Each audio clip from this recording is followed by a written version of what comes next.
नमस्कार। टीवी 9 भारतवर्ष देख रहे हैं आप। मैं हूं अरुण सुंदराल। अमेरिकी राष्ट्रपति डोनाल्ड ट्रंप का एक्स्ट्रा टैरिफ भारत पर लागू हो गया है, यानी कुल मिलाकर 50% टैरिफ। इसका भारत अमेरिका व्यापार, रोजगार और हमारी अर्थव्यवस्था पर कितना असर पड़ेगा और भारत इसका कैसे जवाब देगा, इस पर चर्चा के लिए आज हमारे साथ जाने माने अर्थशास्त्री शरद कोहली जी मौजूद हैं। शरद जी, बहुत बहुत स्वागत आपका टीवी 9 पर। सबसे पहला सवाल तो मैं यही पूछूंगा कि ये जो 50% टैरिफ ट्रंप प्रशासन की ओर से लगाया गया है, भारत पर कुल मिलाकर कितना नुकसान होने वाला है इसका?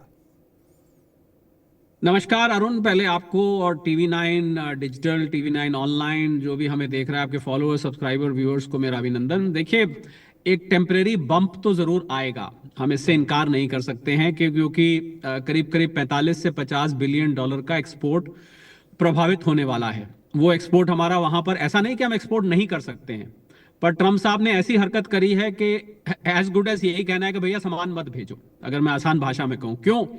क्योंकि ये सामान वहां पर जाके अब महंगा हो जाएगा। मान लीजिए हमने यहां से $100 का सामान भेजा, ये इस पे 50% वहां पर टैरिफ लग जाएगा, ये $150 का हो जाएगा। और ये पूरी संभावना है कि वियतनाम, चाइना, इंडोनेशिया जैसे देश इसको 120 या $125 पे बेचे। तो लाजमी बात है, आप भी दुकान पे जाते हैं, अगर आपको $150 की कोई चीज, ₹150 की चीज मिल रही है और वही चीज आपको $125 की मिल रही है, तो आप आंख बंद करके 125 वाली उठा लेंगे। तो कहने का मतलब है इस 45 से 50 बिलियन डॉलर की सेल प्रभावित होगी। मैं टीवी 9 के फॉलोअर्स, व्यूअर्स और दर्शकों के लिए बता दूं कि $1 बिलियन इस समय 8,700 करोड़ रुपए का है। तो अब अपने आप मल्टीप्लाई कर लीजिए कि कितना, अगर मैं $50 बिलियन लगाऊं तो 4-4.5 लाख करोड़ का करीब फर्क पड़ता है। टोटल जो हम एक्सपोर्ट करते हैं वो हम 86-87 बिलियन डॉलर करते हैं, यानी कि हम करीब 6 से 7 लाख करोड़ का एक्सपोर्ट करते हैं। 7 लाख करोड़ मोटा मोटा आप लगा लीजिए, हम एक्सपोर्ट करते हैं।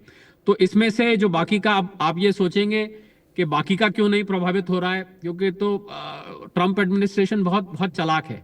जो चीजें उनको बहुत बहुत जरूरत है ना, जिनके बिना उनका गुजारा नहीं है, मैं उदाहरण देता हूं।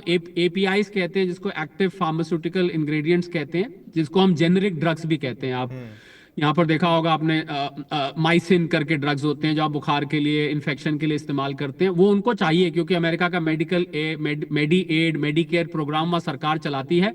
40% जो ड्रग्स इस्तेमाल होते हैं अमेरिका में, आपको हैरानी होगी जान के, वो भारत से आते हैं। तो बड़ी चालाकी से उन्होंने उसको छोड़ दिया। प्लस उनको मोबाइल फोन चाहिए, कुछ इलेक्ट्रॉनिक का सामान चाहिए जिसके बिना अमेरिका चलेगा नहीं, वो भी उन्होंने छोड़ दिए।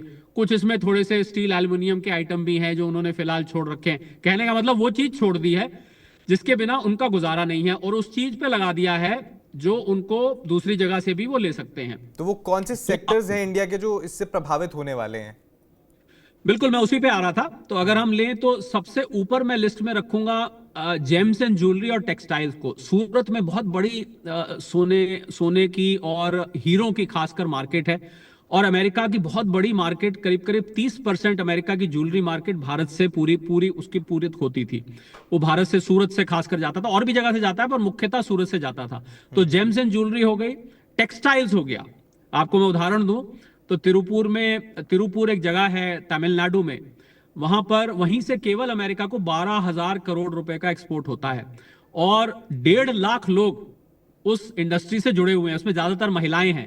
मैं उन फैक्ट्रियों में मुझे जाने का मौका 1-2 बार मिला है, और मैंने देखी फैक्ट्री का बहुत बड़ा साइज है, महिलाएं बैठी हैं मशीन लेके, वो अमेरिका की अलग अलग कंपनीज के लिए अपना सामान बना रही हैं। तो वहां पर टेक्सटाइल पे होगा, जेम्स एंड ज्वेलरी पे होगा, और मरीन प्रोडक्ट्स पे होगा, जो ब्लू इकोनॉमी जिसको हम कहते हैं, यानी कि जो मछली पालन है, जो मछली, श्रिम्प्स, आपने सुना होगा, जो लोग फिश खाते हैं उनको पता होगा श्रिम्प्स होती हैं, उस पर असर होगा। इसके अलावा कुछ मशीनरी भी है जिस पर असर होने वाला है, कुछ खाने पीने का सामान है, बाकी सब छोटे छोटे हैं। मैंने जो मुख्यतः आपको बताया उसमें अपैरल्स भी हैं। ये तो टेक्सटाइल बताया मैंने आपको, जहां कपड़ा भी जाता है, पर कुछ बने बनाए कपड़े भी जाते हैं।